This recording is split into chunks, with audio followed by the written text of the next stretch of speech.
You know what blows my mind? People with massive yards complaining they don't have space to grow things, while folks with balconies barely bigger than a yoga mat are harvesting tomatoes, herbs, and flowers like they own a countryside estate. Here's the truth nobody talks about. Small gardens aren't limiting, they're actually smarter. And today, I'm sharing 8 tricks that'll make your tiny patch work harder than spaces 10 times its size. Stick around because number 6 is going to flip everything you thought you knew about container gardening. Hey there, green thumbs. Welcome back to Earthly Gardening. If you're new here, this is where we prove you don't need deep pockets or sprawling land to grow an incredible garden. I'm so glad you're here today because we're diving into ideas that sound too clever to be real. But trust me, they absolutely work. Before we jump in, hit that subscribe button and tap the bell so you never miss these budget-friendly tips. And hey, if you find even one idea useful today, drop a comment telling me which garden challenge you're tackling this season. Your stories genuinely make my day. Alright, let's get into it. Idea 1: vertical growing using everyday items. Let's start with repurposed rain gutters mounted on walls or fences. These are lightweight, dirt cheap, and create perfect shallow beds for leafy greens, strawberries, and herbs without sacrificing ground space. Grab your gutters, drill drainage holes every few inches, cap the ends with silicone, then mount them using brackets. Fill with potting mix and you've got a cascading garden that looks intentional. What makes this brilliant? The length. While most vertical planters give you small pockets, gutters give you linear space perfect for companion planting. Imagine basil, parsley, and cilantro thriving together in one 3-foot gutter because they share similar needs. Pro tip: paint your gutters fun colors before mounting. It transforms them from drainage systems into legitimate design features for the price of a fast food meal. Idea 2: the pocket garden method. Forget traditional planting beds. We're creating pockets of small, concentrated growing zones scattered throughout your space instead of one big plot. Find every sunny corner, awkward gap, or unused edge. That narrow strip beside your steps? Pocket garden. The corner where your fence meets the house? Another pocket. Each pocket becomes its own microclimate. Shade-loving lettuce goes where there's only morning sun. Heat-loving peppers claim the south-facing corner that bakes all afternoon. You're matching plants to perfect zones instead of forcing everything into one area. Use whatever you have: stacked bricks, painted tires, wooden boxes, fabric grow bags. Keep each pocket 2 to 4 square feet. Small enough to manage easily, large enough to actually produce. One pocket fails? No big deal, the other 7 are flourishing. My yield went up because I stopped trying to force incompatible plants together. Idea 3: layered planting in single containers. This sounds impossible until you see it work. We're growing multiple crops in one container by using different root depths. Picture one large pot, 18 inches deep. At the bottom, plant carrots or potatoes that root deep. The middle layer gets lettuce or spinach with medium roots. The surface level holds radishes or herbs with shallow roots. They're not competing, they're cooperating. Each plant occupies its own underground territory while sharing the same soil surface. Start with a deep container. Fill the bottom third with soil, plant your deep roots, add another layer, plant mid-level crops, add more soil, and finish with shallow-rooted plants on top. Plant deeper crops first since they take the longest. As you harvest quick radishes, the deeper carrots are still developing. By the time you're pulling carrots, you're already on your second round of lettuce. One container does the work of 3 separate pots. Less watering, less fertilizing, way less space needed. Just make sure it's at least 16 to 18 inches deep. Quick pause: if you're getting value from these ideas, smash that like button. It helps this video reach more people who need these tips. And if you haven't subscribed yet, we post budget-friendly hacks every single week. Alright, back to it. Idea 4: strategic reflective surfaces. This trick is sneaky. We're using reflective materials to literally double your sunlight without adding lamps or moving your garden. Small gardens often deal with limited sun, maybe 4 hours of direct light because of buildings or trees. But you can bounce that light back into shaded areas.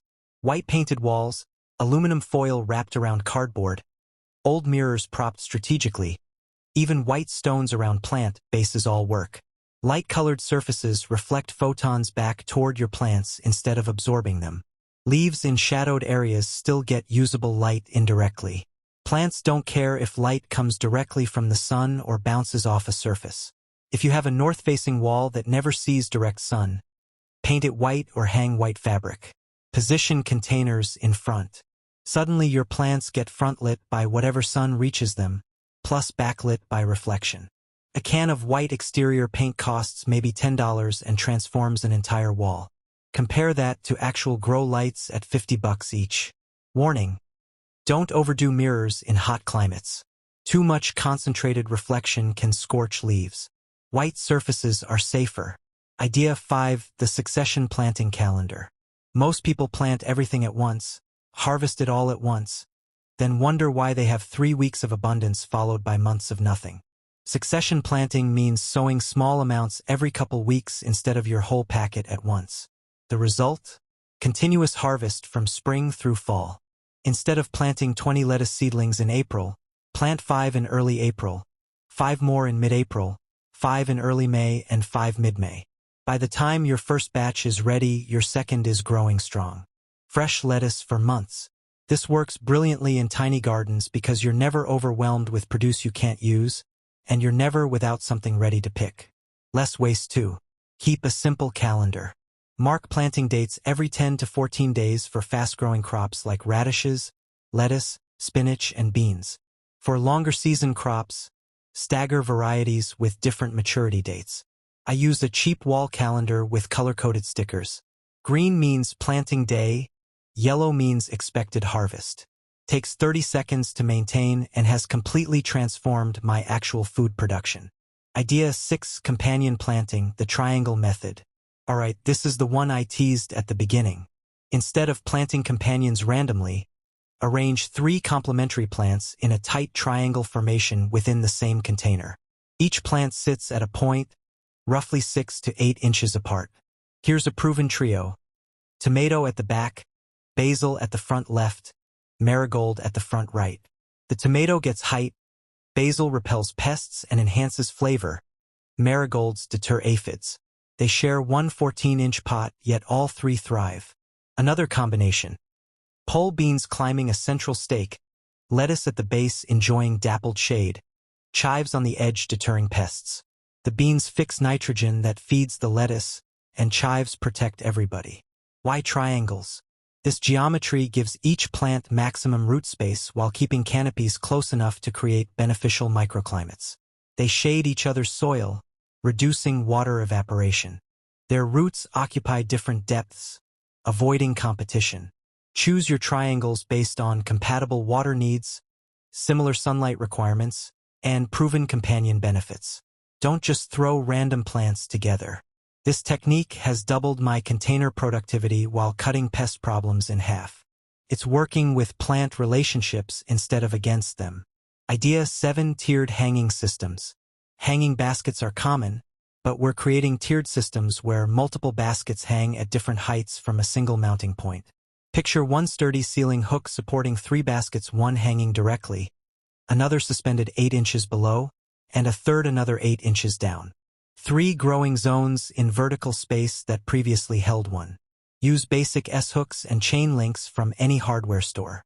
The top basket hangs from your main hook, attach an S-hook to its bottom, hang a chain segment, attach the next basket. Repeat. The top basket gets full sun plant trailing cherry tomatoes or petunias. The middle basket gets filtered light perfect for impatiens. The bottom basket lives in shade ideal for ferns. You're creating a vertical habitat with different light zones, matching plants to each instead of forcing everything into the same conditions. Water the top basket thoroughly and excess naturally drips down. Just be thoughtful about how much each level needs. Balcony gardeners run these systems along railings, creating stunning cascading displays that look professionally designed but cost maybe $20. Make sure your mounting point can handle the weight when everything's wet and fully grown. Idea 8: the miniature hugelkultur mound. Hugelkultur is a traditional technique where you build garden beds over rotting wood. As the wood decomposes, it feeds your plants, holds moisture like a sponge, and creates air pockets. We're shrinking it down for tiny spaces, Create a miniature version in raised beds or large containers.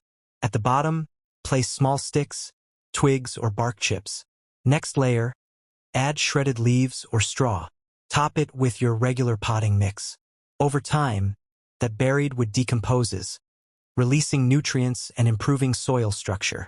It's a slow-release fertilizer system that lasts for years. Plus, the decomposing wood holds water incredibly well, meaning less frequent watering. In a container, use about 1/3 wood material at the bottom, 2/3 soil above. Make sure your container is at least 12 inches deep. By year 2 and 3, your soil is richer, watering needs drop, and your plants show deep green vigor from excellent soil health. Use untreated wood only, no painted or pressure-treated lumber, since those chemicals leach into soil. Branches from pruning or fallen twigs work perfectly. This turns your tiny garden into a self-improving system. Instead of depleting soil each season, you're actively building it. And there you have it, 8 genuinely clever ways to make tiny gardens work harder and produce more. Here's what I love about these ideas. They're accessible. You don't need a landscaping budget or a horticulture degree.